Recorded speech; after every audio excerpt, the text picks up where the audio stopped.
नमस्कार दोस्तों, आज की इस वीडियो में हम बताने वाले हैं प्रधानमंत्री आवास योजना की जो लास्ट डेट थी 31 मार्च 2025 थी।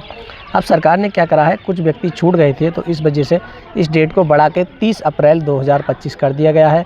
और साथ ही साथ इस वीडियो में और भी जितने भी सवाल व्यक्ति के मन में चल रहे हैं, उनके सारे सवालों के जवाब इस वीडियो के माध्यम से मैं आपको देना चाहूँगा, क्योंकि मैं भी इस फील्ड से जुड़ा हुआ हूँ। इसलिए सरकार के द्वारा जितनी भी योजना चलाई जाती हैं वो हमारे विभाग से ही जुड़ी होती हैं, तो इसलिए मैं कंप्लीट प्रोसेस इसमें आपको बताने वाला हूँ। अगर आपका कोई भी सवाल है तो आप हमारे कमेंट बॉक्स में पूछ सकते हो। अगर कोशिश तो यही करूँगा कि इस वीडियो में ही आपके पूरे सवाल हो जाए। सबसे पहले हम बात करते हैं कि प्रधानमंत्री आवास योजना जो है, इसमें कौन कौन से कागज़ लगते हैं जिससे कि आप पहले से ही बनवा के तैयार रखें। ठीक है, तो सबसे पहले जो होता है, हर एक व्यक्ति को पता है कि आधार कार्ड इसमें बहुत ही मेन चीज़ है। आधार कार्ड आपको सबसे पहले कंप्लीट रखना है अपने पास। दूसरे नंबर पे क्या करना है, आपको एक आय प्रमाण पत्र बनवा लेना है, और उसमें आय प्रमाण पत्र में कम से कम आय की बनवाने की आप कोशिश करें।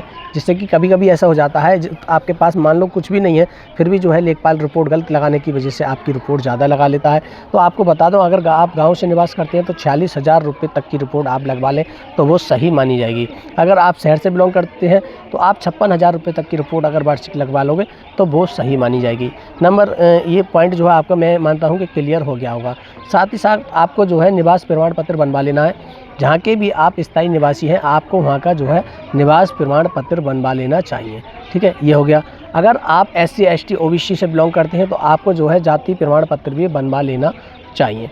साथ ही साथ आपके पास एक मोबाइल नंबर होना ज़रूरी है, और अगर आपके पास जॉब कार्ड है तो जॉब कार्ड को भी संभाल के रखें, क्योंकि जॉब कार्ड भी इसमें आपके काम आने वाला है।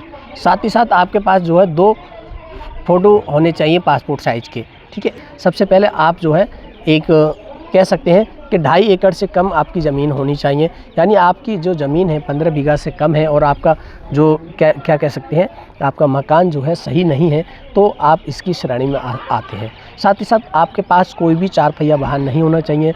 जैसे आपके पास कार है, बोलेरो है, या और भी हैं, ऑटो है, ये चीज़ आपके पास नहीं होनी चाहिए। अगर आपके पास 4 पहिया वाहन होगा तो आप जो है अपात्र की श्रेणी में आओगे।